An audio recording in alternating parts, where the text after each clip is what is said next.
Okay, class, today's lesson is IELTS speaking. So we are going to have a look at some basic strategies on how we can speak in IELTS exam and how we can talk to the examiner, communicate to the examiner in the best possible way so we can get the maximum bands. The basic strategy that we are supposed to use for IELTS speaking is called CEO, CEO technique for IELTS speaking. I want you to write this down. CEO. CEO.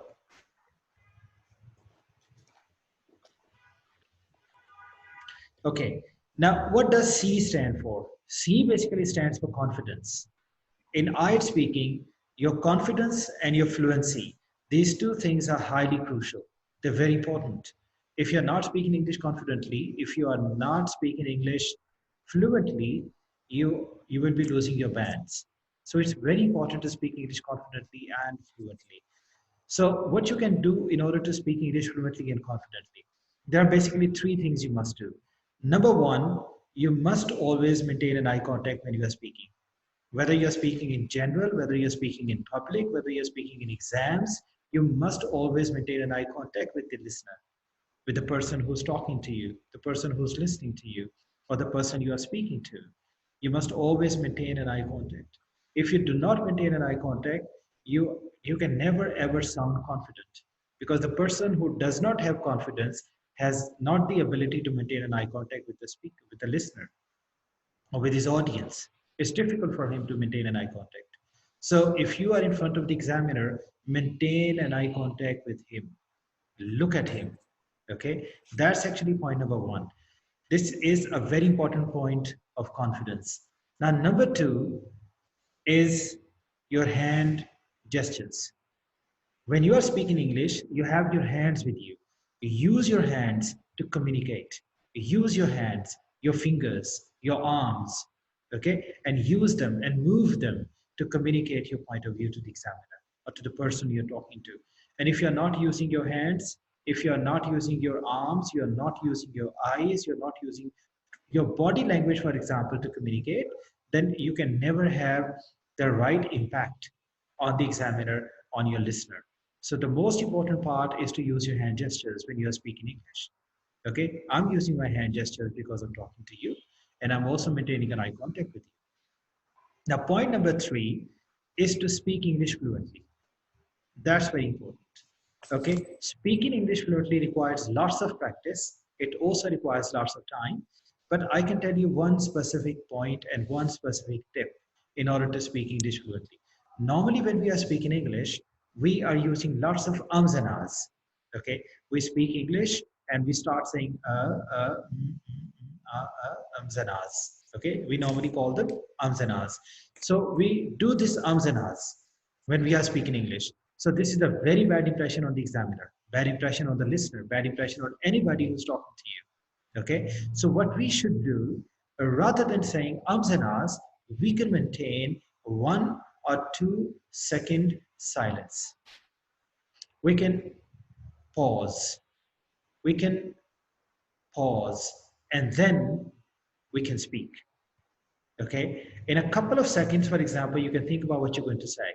You can easily think about what you're going to say in a couple of seconds. So you can pause and then you can speak English fluently. Okay, so it's very important to speak English fluently to the examiner, but anytime you forget something, maybe you cannot find the right word, maybe you cannot find the information you want to communicate, maybe, for example, you've forgotten your point of view that you want to communicate to the examiner. So what can you do? You can pause. You can pause for a second. You can pause for a couple of seconds, and then you can speak. Okay? You understand that? So now this is highly critical. I mean, if you do not speak English fluently, you do not speak English confidently to the examiner, you can never get good bands. Fluency is the key. There are many benefits of fluency. Okay? For example, if you're speaking English fluently, it's difficult for the examiner to find out your grammatical mistakes. It's difficult for the examiner to find out your pronunciation mistakes. Why? Because you're speaking English fluently. Okay? But if you're not speaking English fluently and you are speaking English like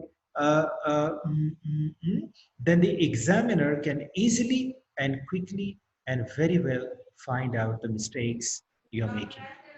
Okay, so it's very important. Now, point number one, and now we are coming to point number two. So point number two is E. ECEO. Okay, E. E basically stands for expression. E stands for expression. Okay, so when you are speaking English, your job is to use good vocabulary. Okay, I mean, you cannot create any kind of expression without good vocabulary. And expression always creates impression. I mean, if you have good expression, it will always have a good impression on the listener. In this case, or in our case, it will have very good impression on the examiner. So how can we create a good impression on the examiner? We can create a good impression on the examiner by creating expression, language expression basically. So how can we create language expression? We can use good vocabulary. We can use good grammar. Okay. So point number one, good vocabulary. Point number two, good grammar. Point number three, good pronunciation. Okay. So rather than using simple words when we are communicating to the examiner, we should be using what I normally call high status vocabulary. High status. For example, I went to the party, it was great, but I went to the party, it was phenomenal. It was great, but if I say it was phenomenal, it can give you more bands. Okay. For example, the view was very fascinating. Okay. Rather than saying the view was good, the view was fine. Don't do that. Okay. So always use good academic words, good academic vocabulary. So without good academic vocabulary, without good words, you cannot get good bands. And next, your grammar. That is important. I mean, sometimes what happens, we are always using simple words, okay? Very simple words. And then we are using them in very simple sentences. So if we are using simple words in simple sentences, obviously we cannot create and we can never ever create good expression. And as I told you earlier, if there is no good expression, there is no good impression of the examiner. Okay, so we are supposed to use good vocabulary and we are supposed to use good sentence structure. So what is a good sentence structure? A good sentence structure is basically simple sentence. It can be a compound sentence. It can be a complex sentence. And then it can also be a passive voice. Okay, so rather than using all the active voice in your communication, sometimes you're using simple sentences, sometimes you're using compound, and sometimes you're using a complex sentence. And then you're also using active voice and passive voice. So a combination of all these different types of sentences is going to give you higher bands. Okay, so the first thing was C, that's actually confidence. Number two is E, that's expression. So your speaking must have very good expression. Without good expression, it's never going to have good impression on the exam. Okay. Now, point number three is organization. It's CEO. Okay. The CEO is my personal strategy. I created this strategy. Okay. And it's very comprehensive. It's very simple. Anybody can use it to communicate effectively. I mean, if he's speaking, to the examiner, or he's speaking to the people in general, or he's talking to his friends, for example, anybody can use this basic, simple CEO technique to communicate. It's specifically for the examiners, for examiner, but it can be about any situation, okay? Not simply exam. So O, what does O mean? O basically means organization. Whenever we are speaking English, we cannot speak English at random. We cannot, for example, talk about anything that comes to our mind. Okay, we can talk about that something that comes to our mind, but our job is to organize that information and then communicate that information to the examiner or to the person you are talking to. If you are not properly organizing the information, it will be difficult for you to get bands. And in general, it's difficult for you to communicate effectively because people won't understand you. Okay. Now, for example, if I'm speaking to you guys, you can understand me well enough. You are 100% clear on what confidence is, you are 100% clear on what expression is, and you will be 100% clear on what organization is. Why? Because I have organized my communication. Okay, I mean, I have organized my communication into three parts: confidence, expression, and organization. So because my communication is organized, you can understand it. And if you are not organizing your communication before the examiner is not going to understand you from the examiner's point of view. Okay, so what will happen? He will give you very low bands. So it's very important to organize your information when you're speaking to the examiner. But the question is, how do we organize the information? How can we organize the information? There's a very simple process I have designed, and I always give this process to my students, and they like it very much because it's very simple. It's SRE. So write it down. SRE. So when you're speaking English, give a statement. First, give a statement. Then, give a reason. Then, give an example. That's it. Your communication is organized. Your speaking is organized.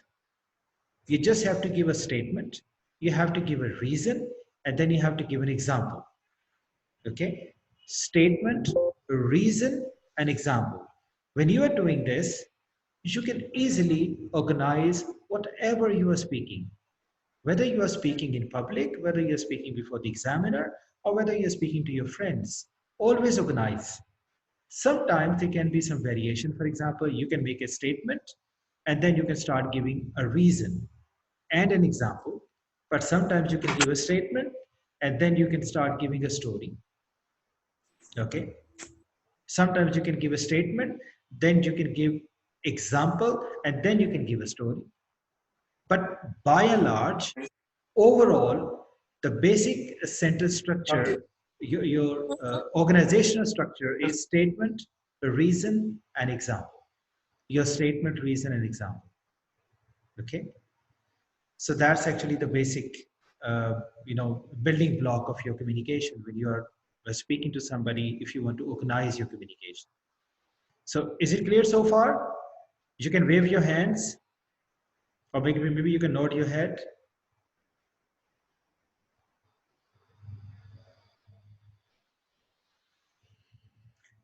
Okay, guys, you can turn on your mics, and if you have any question, you can ask me. Okay.